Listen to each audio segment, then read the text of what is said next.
We transition so smoothly from HTTP to HTTPS without most people even noticing it. And these days, if you open a website that open URL that is HTTP, I think you will get automatic notification from Chrome or whatever browser you're using saying, hey, you really want to visit this website because it's not encrypted, it's not safe, we strongly recommend not. So we think that's what Web3 should look like in the future, that privacy is not just some sort of bonus or nice to have, some afterthought. It should become a default setting. At least being able to configure, construct confidential smart contracts should be in every single developer's or every blockchain crypto developer's toolkit, so they can construct smart contract, be it fully public, fully private, completely up to their users' needs versus just what we have currently. Just because things are the way they are doesn't necessarily mean that's how things should be in the future. So we hope that at some point in the future, this privacy solution should be every developer's toolkit. Hopefully that could become some sort of default tools everyone uses, whether or not they are building a privacy dApp or something.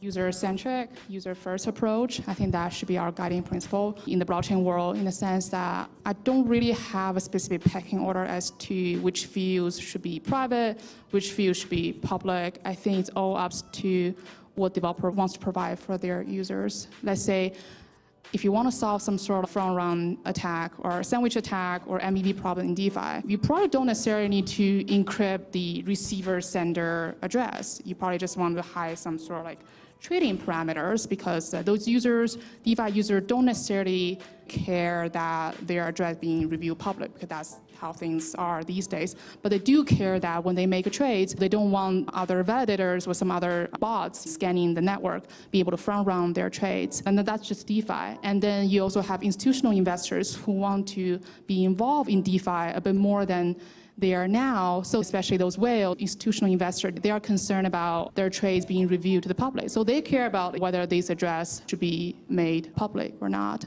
And you also have in NFT, let's say when you do the NFT auction, to make that a little bit private, it's not necessarily about people participate in NFT auction, don't want people to know that they're in the auction. They actually want to be able to participate in some sort of exotic auction mechanism besides just what we currently have. So it's really about being user first and think about whether introducing privacy can improve the end user experience. Positioning has been pretty clear to the developer community out there. We provide the privacy layer for Web3.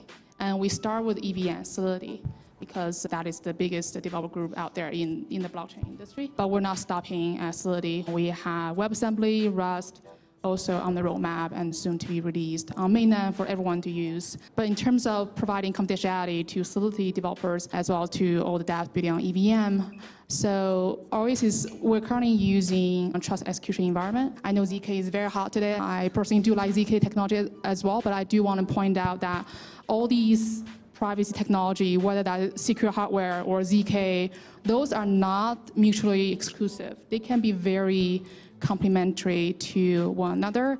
And Oasis, the privacy layer, what we meant by privacy layer is that so the developers, you can be building dApps, or maybe you're already operating a dApp on, let's say, on BNB network, on Ethereum, on Polygon, on any EVM network where you see users, where you see liquidity. By using Oasis privacy solution, you actually get to stay where you are. You don't necessarily need to migrate to Oasis. We're not asking you to migrate at all. You stay where you are because that's where you get the most users and liquidity. That's how you get momentum with your applications. But by constructing this confidential smart contracts on Oasis network, you get to add confidentiality to the part of your dApp that you believe privacy could benefit. And that's it. It's very simple. And the reason we're using trust execution environment at the moment is because it is best in terms of general purpose computing. ZK is great, but as far as I know, at this moment, ZK has a limitation when it comes to arbitrary computation or scalability. Sometimes there are even costs involved as well.